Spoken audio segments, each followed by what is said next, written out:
नमस्कार मित्रों, स्वागत है आपका हमारे चैनल कहानी तथ्य में। नमस्कार मित्रों, अगर आप ईश्वर के साक्षात दर्शन करना चाहते हैं, अगर आप आत्म साक्षात्कार करना चाहते हैं और अगर आप अध्यात्म में उन्नति प्राप्त करना चाहते हैं, तो आपको इन 3 सत्य को जानना बेहद जरूरी है।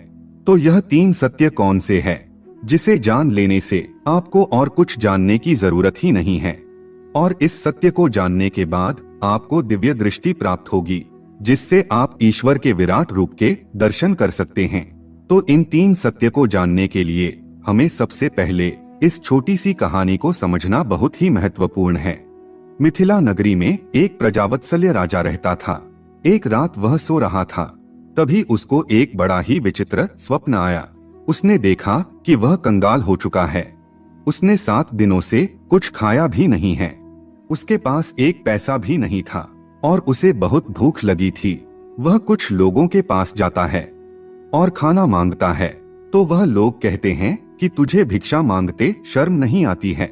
भिक्षा मांगकर तू क्यों हमारे नगर की प्रतिष्ठा को धूल में मिला रहा है? अगर किसी सिपाही ने तुझे भिक्षा मांगते देख लिया तो सीधे कारागार में डाल देंगे। चल भाग यहाँ से। ऐसा कहकर उसे भगा दिया। अब कंगाल राजा नदी के घाट पर जाता है। वहाँ उसे नगर की राजकुमारी दिख जाती है, तो उसे लगता है कि शायद राजकुमारी कुछ खाने को दे देंगी। तो वह राजकुमारी के पास जाता है और कहता है कि मैं 7 दिनों से भूखा हूँ, मुझे कुछ खाने को दिलवा दीजिए।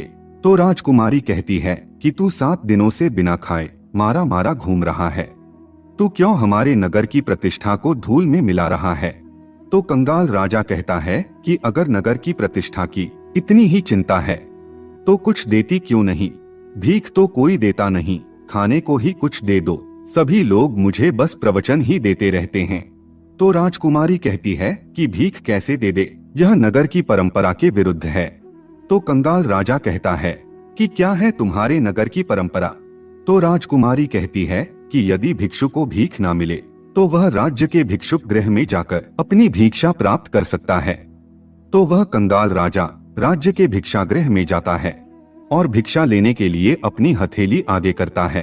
तो भिक्षागृह का अधिकारी कहता है कि तुम्हारा भिक्षा पात्र कहाँ है? बिना भिक्षा पात्र के हथेली में भिक्षा नहीं मिलेगी, जाओ जाकर अपना कटोरा लेकर आओ।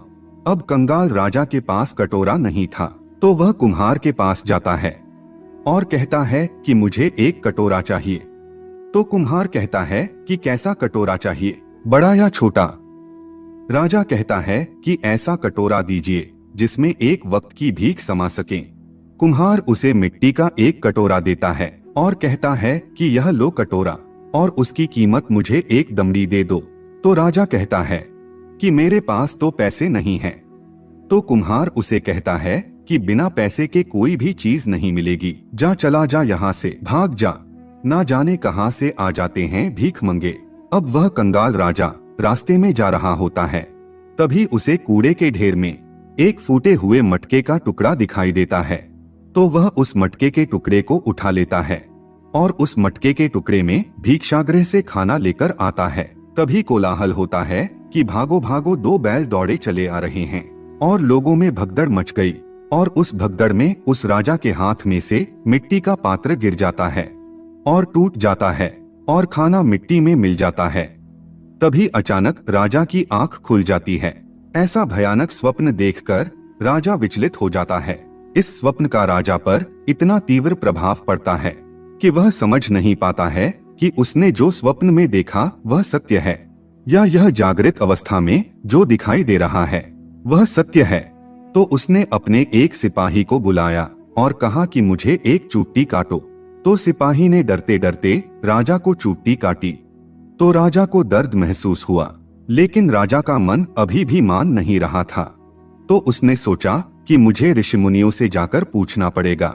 तो राजा एक बड़े ज्ञानी ऋषि के पास गए और अपने स्वप्न की बात की कि मैंने ऐसा ऐसा स्वप्न देखा, तो आप बताइए कि मैंने जो सपना देखा वह सत्य है या अभी जो मैं जगत को देख रहा हूँ वह जगत सत्य है?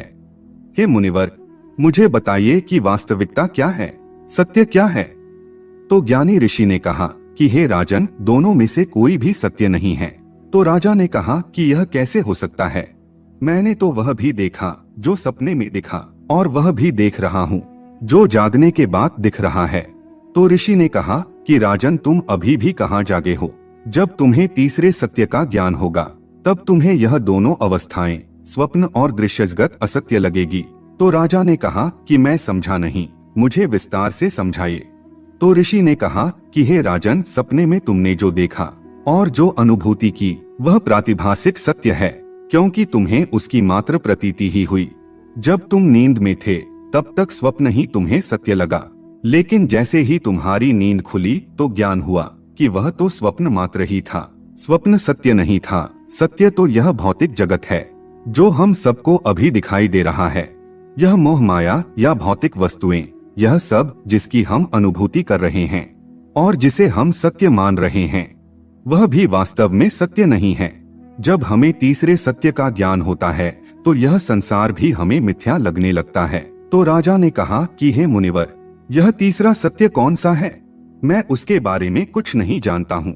तो ज्ञानी ऋषि ने कहा कि वह तीसरा सत्य है सनातन सत्य ब्रह्म। यह ब्रह्म ही आखिरी सत्य है जो कभी मिटता नहीं, जो शाश्वत है। ब्रह्म सत्य, जगत मिथ्या। तो राजा ने कहा कि क्या जगत मिथ्या है? क्या जगत का मात्र आभास ही होता है? तो ऋषि ने कहा कि नहीं, ऐसा नहीं है। यह भौतिक जगत वास्तविक तो है, लेकिन शाश्वत नहीं है। यह जगत नाशवंत है। जैसे नींद के खुलते ही स्वप्न का नाश होता है, वैसे ही यह जगत भी करोड़ों सालों के बाद नष्ट हो जाएगा। बस एक चीज ही नष्ट नहीं होती, और वह है ब्रह्म, जिसे सर्वोच्च सत्ता कहा जाता है। वही एकमात्र आखिरी सत्य है। हम जितनी भी चीजें देख रहे हैं या अनुभव कर रहे हैं, वह सब कुछ एकमात्र ब्रह्म से ही बना हुआ है, जिसे अलग अलग नाम जैसे कि ब्रह्म, शिव, परमेश्वर, ईश्वर, परमपिता और सर्वोच्च सत्ता से पुकारा जाता है। तो राजा ने कहा कि मुझे उदाहरण देकर समझाइए कि यह जगत ब्रह्म से कैसे बना है। तो ऋषिवर ने बताया कि जैसे एक सोने के टुकड़े से कई आभूषण बनते हैं, जैसे कि गले का हार, कंगन, अंगूठी, पायल, नथनी इत्यादि। अब इन आभूषणों के नाम और आकार अलग अलग है, लेकिन यह सभी आभूषण एक ही धातु सोने से बने हुए हैं। वैसे ही उस सर्वोच्च सत्ता ब्रह्म से भगवान, देवता, ब्रह्मांड, पृथ्वी, जीवात्मा सभी बने हुए हैं, जिनके नाम और रूप और गुण अलग अलग है, लेकिन जिससे वे सभी बने हैं वह एकमात्र ब्रह्म ही है। और जिस तरह से सोने के सभी आभूषणों को पिघलाने पर सोना ही रह जाता है, वैसे ही यह सभी भौतिक और अलौकिक वस्तुएं नष्ट हो जाने पर ब्रह्म ही रह जाता है। और इसीलिए मृत्यु के बाद एक पवित्र वाक्य हमेशा बोला जाता है कि राम नाम सत्य है, यानी कि उस स्थूल शरीर का नाश हो गया, लेकिन एक ही चीज हमेशा रहेगी, और वह है राम नाम रूपी ब्रह्म। इसीलिए कहा जाता है कि राम नाम सत्य है। याद रहे कि यहाँ ब्रह्म रूपी राम की बात की गई है, दशरथ पुत्र भगवान श्री राम की नहीं।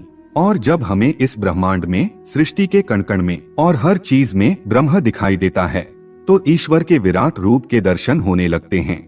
ईश्वर के विराट रूप की यह जो तस्वीर है, यह तो प्रतीकात्मक तस्वीर है। वास्तव में ईश्वर का विराट स्वरूप अनंत है, और इस ब्रह्म रूपी सत्य को जानने के बाद ही हमें सृष्टि के कण कण में बसे ईश्वर का यह अनंत विराट स्वरूप दिखाई देना शुरू होता है। तो आज की इस प्रस्तुति में आपने 3 सत्य को जाना, जिसे हर आध्यात्मिक व्यक्ति को जानना अति आवश्यक है। तो मित्रों, यह प्रस्तुति आपको पसंद आई है तो कमेंट में हम ब्रह्मास्मि, शिवोहम या राम नाम सत्य है अवश्य ही लिखें।